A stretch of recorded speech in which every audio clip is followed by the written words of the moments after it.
Just with me being around my team 24 hours a day, that's what it's practically been like, and everything's in one, you know, at the UFC centre. So like, as I get older, as I have more fights, you know, I find recovery's a big part of fighting. I feel like we need to put in as much time as with the recovery as we do with training. So basically that was one of the big decisions. I wanted to be like, I train really hard, you see, so I wanted to train hard and then go down and recover my body with cryo, massages, ice baths, sauna, steam. So right now, you know, if it was in Liverpool, I'd finish training and I'd go off doing other things, you know. Now it's just 24 hours. I'm starting to get sick of it, to be totally honest with you. It's 24 hours. The fight can't come quick enough. It's like, I don't like saying stuff like this, but it's been 24 hours non-stop thinking about fighting. There hasn't been any other, you know, nothing else. I haven't gone the strip. I went the strip once. I haven't been going out. I've just been dedicating everything to this fight. Well, I wonder, because I mean, obviously it makes all the sense in the world to take advantage of this technology and everything that's available to you, but you also know what got you to the dance, right? You know what I'm saying? So was there any like concern on your part to change up routine and change up how you got here? Well, no, but this is the thing. A lot of guys, you know, as you said, I think sometimes they forget what got them to a certain position. That's why I've brought my coach and my team out, because it's sort of like, it's like Team Carbon back there now, you know. We have our set times where it's just us training up here. You know, it's the same routine as back home, just, you know, better facilities. The octagon's a lot bigger. We've got a ring, we've got bags, we've got a huge mat. We can manipulate the heat. It's better. It is better, but you know, my humble opinion is if you're a fighter, you're fighting for titles. You're a high level fighter. You see a lot of these guys switching up camps, switching up trainers. I haven't switched up anything since I've started in this game. There's actually more people. You know, we had two of the best jiu-jitsu players just coming along just to train with us. So there's been more, you know, people coming to the team. It hasn't just been Team Carbon. It's been a few guys in there. Can we come and train? Yeah, of course. Come along. Come and show us some stuff. I'm sure everybody here wants to know where the weight is right now and how that would compare to normal. What's the weight at right now? That's the only. It's shit. It's shit. It's fucking. I hate cutting weight. I hate making weight. I hate dieting. I'm gonna make this weight, so I can't wait to do that when I step on them scales. You know, I'm in that moment now where I just, you know, I don't want to train anymore. I don't want to eat good anymore. I just wish I had a hamburger in front of me, but you know, it's all sacrifices, and I made a mistake last time, and you know, I just can't wait to say fuck you to everyone who just keeps babbling on about weight and he didn't make weight. Fuck Till, fuck them. Darren, you've said a couple times now about important to stay with one camp and all that.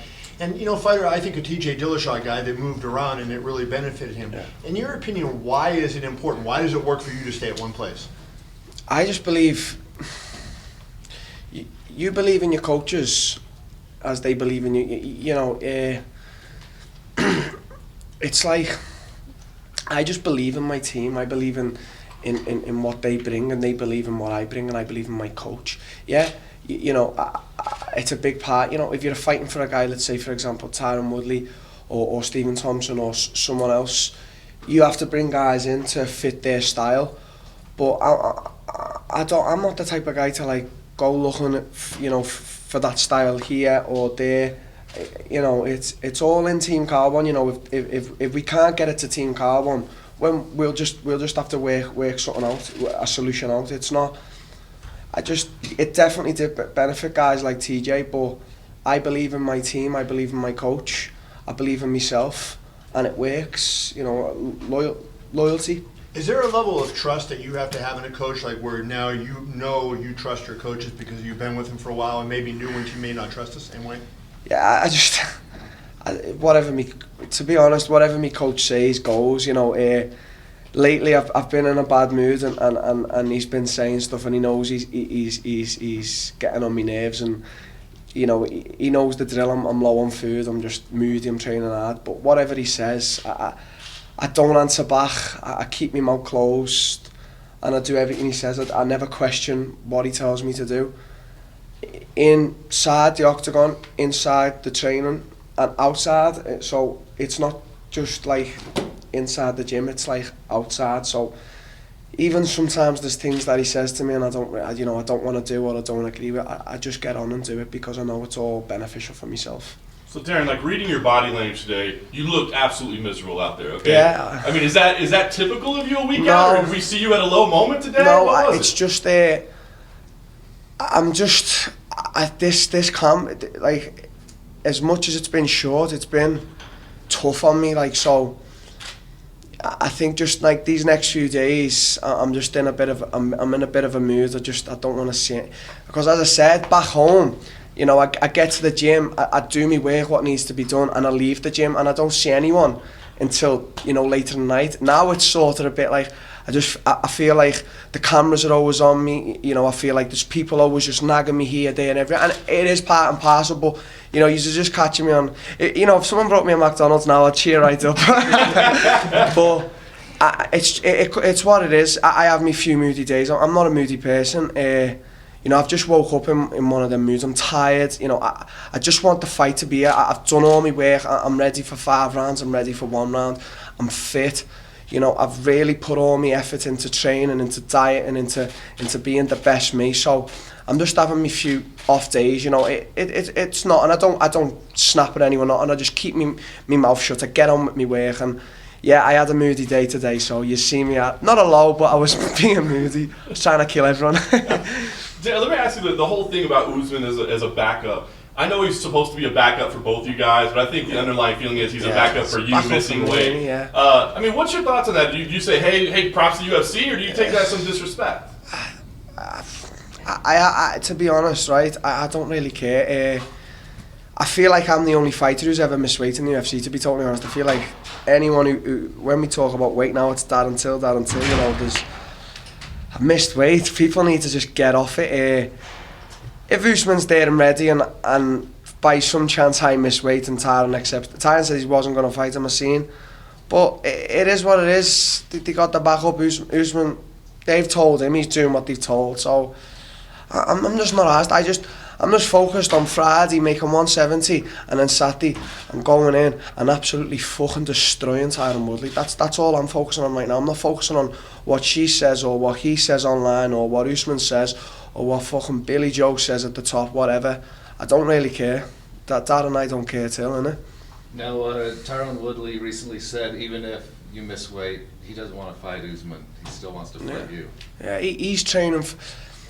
We all have different mentalities on this. You know, if I was in Tyron's shoes and Tyron, you know, missed weight, I'd fight Usman.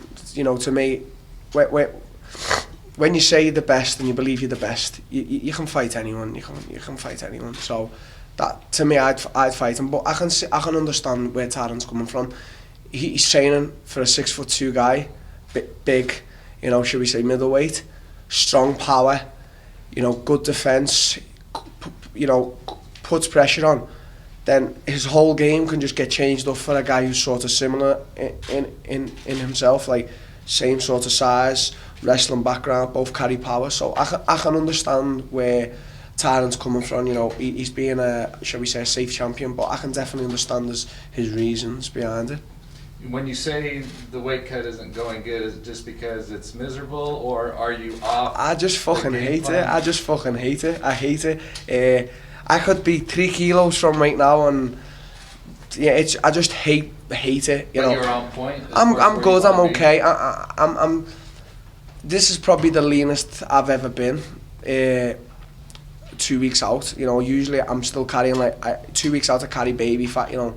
Right now I'm lean. I've got, you know, more muscle than my last fight. I've probably got around the same muscle as the fight before was Cerrone, and that weight cut was just that was a piece of piss. So let's hope it's the same. But I just hate cutting weight. There's only a few more fights at welterweight, and then that's me done. So if you take the belt, I will fucking take that belt. Let me tell you about that. Do you plan on unifying that belt with the middleweight belt? I don't want. I've said I want to go to middleweight, but I see a lot of guys now that they're chasing that money fight, the winning titles, and then they're calling the higher or the lower category, or they're calling that super fight. I want to, you know, when I take that belt, I want to defend the belt, and then I want to go up to middleweight. But that doesn't mean I want to go up to middleweight and challenge the champion. I would like to, you know, earn my stripes in that division too. I feel like there's a lot of good guys in that division.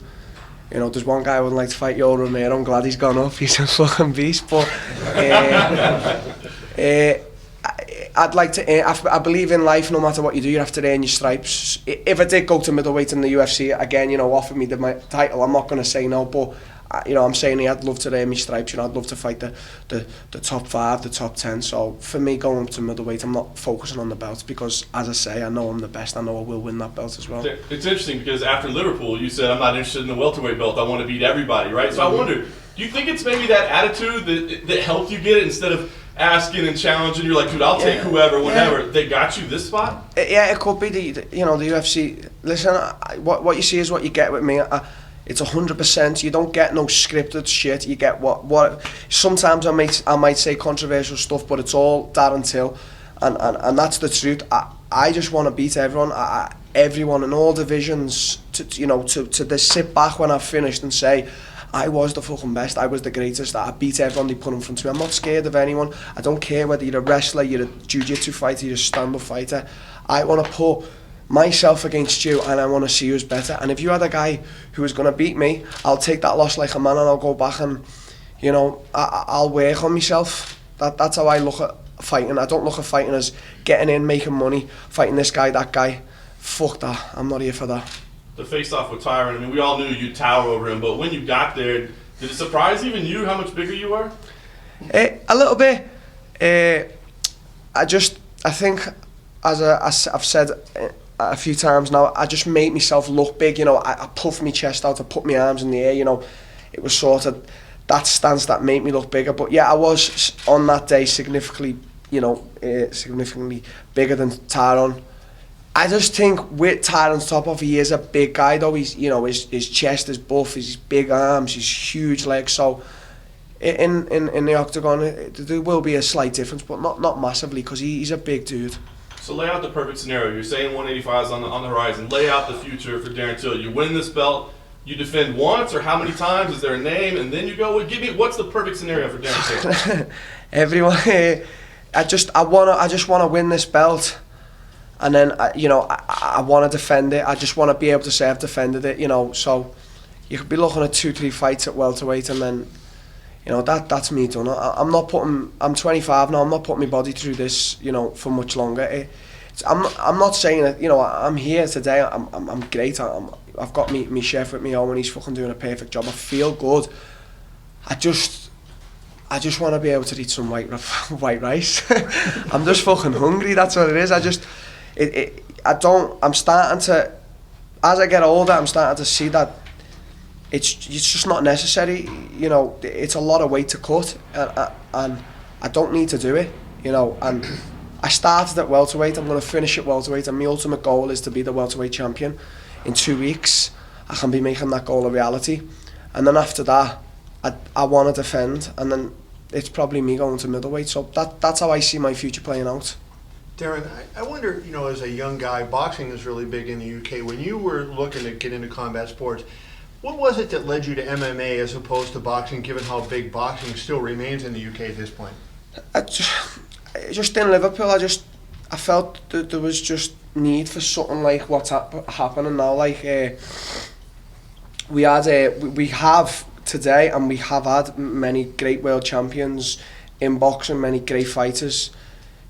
I always want to be different. I always want to be that special guy, and we never ever had like a UFC champion from Liverpool. We never had that UFC, shall I say, you know, I don't like to consider this, but superstar. And you know, now in Liverpool, I can see everyone really coming together. I can see there's billboards all over the gaff. People are coming in the thousands. So, you know, it's like the weight of Liverpool is resting on my shoulders, as many other guys, but I just want to be different. In anything I do, I always want to be that different guy from the crowd.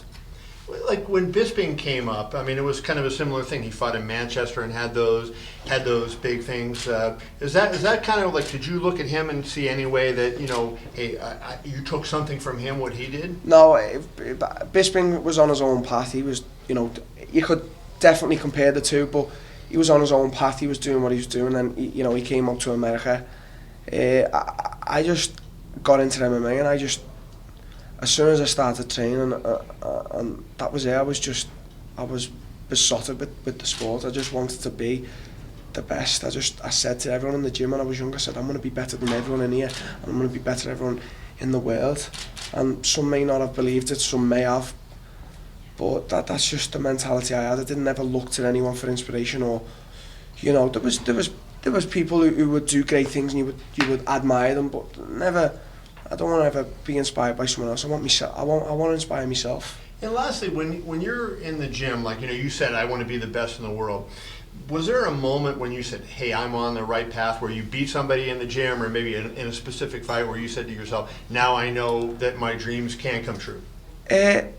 Not really. I remember starting at the time when I started Team Carbon. There was like 7 present UFC fighters. Terry Etam, there was Paul Kelly, Paul Sass. There was so many, and on a daily basis, I remember they used to they'd submit me, they'd beat me up, they'd take me down, and I just used to think, one day I'm going to get every single one of yous back.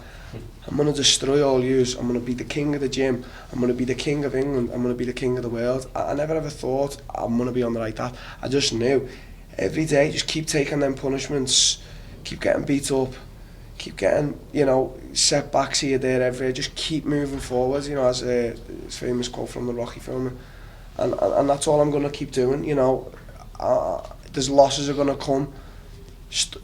There's not all positivity, there's negativity. As negative things happen, you've just got to keep going, and that's what I'm going to keep doing until I reach where I want to get. Let me just follow up on that, because confidence is such a huge thing at the highest level of sports, right? And so sometimes when people fail, maybe they question themselves, hey, am I good enough? You obviously, when you had failure, you used it to fuel you to get better.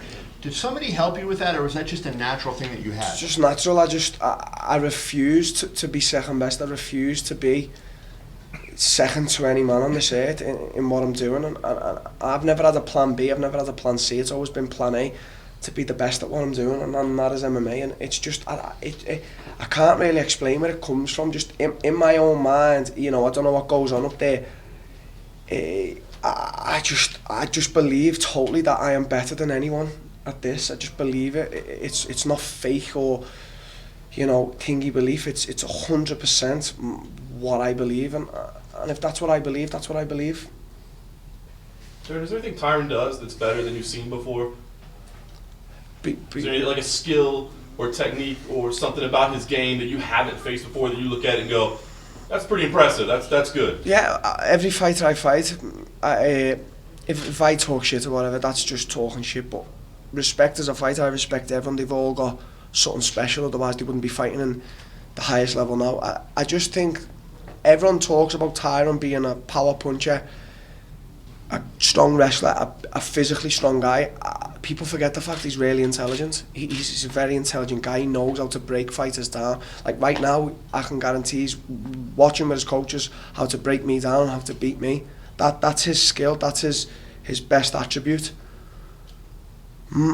I'm sort of the same, but in a different way. I'm not strategizing. I will strategize on the night. Let my coach do all that. I will figure Tyron out inside that octagon, and I will beat him. And he will not have seen some, shall we say, a young kid like me. But that's Tyron's best attribute. He's a very intelligent man. Darren, what's your most underrated attribute? I mean, everybody talks about your size and your strength, but what is the part of the game that a lot of people may overlook? I've got many flaws. I feel like after this fight, I want to really work on the art swab. Like I want to really work on jiu-jitsu. It's not that it's a bad thing in my game. Like I'm good off my back. I can get back to my feet. I've got a few sweeps, a few submissions, but that is something. I look at some guys. We had Andre Galvão in last week, and I just look at how they move and how they are on the ground, and it inspires me a little bit, like to be like them. Like I look and I think, I need to work on that. So I'd say like my biggest flaw is probably jiu-jitsu. Not that I'm bad at it, but I wanna be, as much as I know I'm a good striker, I wanna be the same at jiu-jitsu. So I'd say that's my biggest thing to work on. Anything else? Thanks, guys. Thanks, Okay, Darren. thank you guys. Sorry for being a moody twat today.